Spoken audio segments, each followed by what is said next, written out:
There. It's time for another Magic Treehouse Read Aloud. Please remember that we are working on Magic Treehouse number 25, Stage Fright on a Summer Night. When we last left off, we were looking at chapters 1 and 2. Chapter 1 was Special Magic, and chapter 2 was London Bridge. In chapter 1, Jack and Annie make their way to the Magic Treehouse after seeing a shooting star and find out or see that Morgan Le Fay is in the treehouse waiting for them. And she tells them that they have a special mission to go on. They've done all of these things, they've done all these missions to help other people, but now they're going to do something for themselves. So Jack and Annie are off to Elizabethan England, where they find they are in 1600 and Queen Elizabeth I is the queen. And they see the famous London Bridge. It's a very busy place. And of course, Annie wants to go exploring. So we pick up today on chapter 3, which is the Bear Garden. Jack and Annie passed under the stone gateway that led onto London Bridge. As they started across, Jack was amazed. The bridge was so noisy and smelly. Wagon wheels rumbled like thunder over the cobblestones. Pots clinked in carts. Horses neighed. Shopkeepers shouted, "Good paws, hot peas, new pins."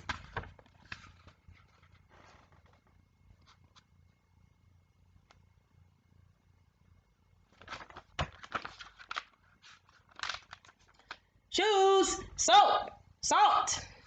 A shopkeeper caught Jack's eye. "What like you, boy?" he shouted. "Nothing, thank you," said Jack and kept walking. "Watch out!" the cart driver yelled. Jack grabbed Annie's hand. He pulled her out of the way. The cart rolled past them over the narrow roadway. "Look!"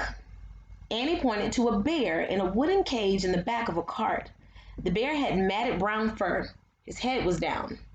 As the cart rumbled on, Jack shook his head. "What's next?" "Them," Annie said, looking up. She pointed at huge black birds sitting hunched at the edges of the rooftops. The birds sat still as they stared down at all the carts and animals and people crossing London Bridge. Jack shivered and moved quickly past the gaze of the giant silent birds. Finally, he and Annie came to the end of the bridge. They stepped onto the riverbank. There they stopped and looked around. "I wonder where those big kids went." Jack studied the crowd heading down the road that led from the bridge. There was no sign of the group of ragged boys. Jack took out their research book. He found the picture of London Bridge. He read aloud. London Bridge connected London to the south bank of the river, an area where Londoners went for entertainment. The Bear Garden was a popular spot. "The Bear Garden? That sounds good. Where's that?" Jack found a map of the south bank. He pointed to a circle that was labeled Bear Garden. "Here," he said. He looked up. "And there." He pointed to a dark, round building in the distance. "Great. I want to see the garden filled with bears." "Let's read. Let's look," said Annie. She headed toward the Bear Garden. Jack put away their book and followed her. As they got closer, they heard loud shouting and laughter coming from inside the round building. Annie stopped. "Wait, I'm getting a bad feeling about the Bear Garden. Maybe we should read more about it." Jack opened their book again. He read aloud. At an arena called the Bear Garden, people watched bears fight with dogs. Animal fights were a common sport in Old England. They are against the law today. "Bears fight with dogs? Yuck! I couldn't stand to watch it." "Me neither. Forget that place." Jack started to walk away. "Hey, Jack, look over there." Annie pointed to a cart nearby. "That's the bear that passed us on the bridge." Chapter 4, A Midsummer Night's Dream. Annie and Jack ran over to the cart. In the back of it was a cage.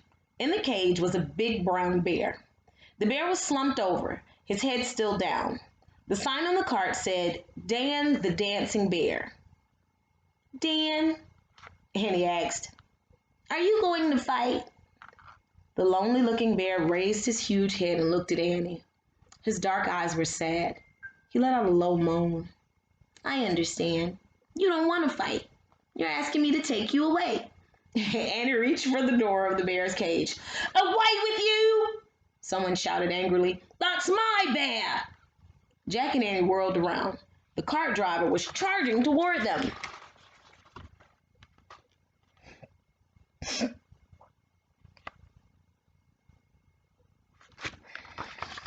Oh, Annie. He's mine, I'm selling him, the man shouted. Come on, Annie, let's go, said Jack. He pulled her into the crowd walking down the road. But I have to save Dan, said Annie looking over her shoulder. That guy wants to sell him to the bear fights. I know, but we can't just steal him. That guy is his owner. Jack looked around. He needed to get Annie's mind off the bear. He saw the group of older kids from the bridge. They were walking toward a round white building. Hey, look, the kids from the bridge. Let's see where they're going. What about Dan? We can figure that out later. Let's follow those kids now. Jack steered Annie toward the white building. When they got closer, Jack read the sign out front. A play at the Globe Theater. A Midsummer Night's Dream. Ooh, sorry. Great, thought Jack. Annie loved plays. She loved acting in the Met School. A man stood at the door of the theater. He was holding a box. A penny to stand! A penny to stand! He shouted. The older kids dropped coins into the box and went inside. Wow, the play only costs a penny. That's cheap. But we don't have any pennies.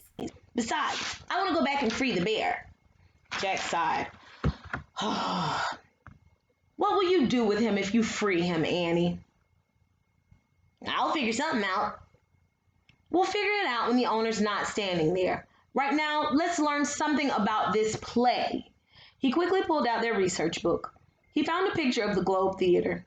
He wanted Annie to forget about the bear, so he read with lots of feeling. The first theaters were built in Old England. Because there was no electricity, plays were performed during the day when it was light. Almost everyone could afford to go. Neat, huh? Said Jack. Annie sighed. Jack kept reading in a loud, dramatic voice. Seating for the audience depended on how much was paid. The people who could afford the higher prices sat in galleries above the stage. Others stood in an area below the... Boy! Someone shouted. Jack looked up. A man hurried over to Jack and Annie. He was a long-legged with a trim beard and twinkly eyes. I could hear you from across the way, the man said. You read very well. Jack smiled sharply.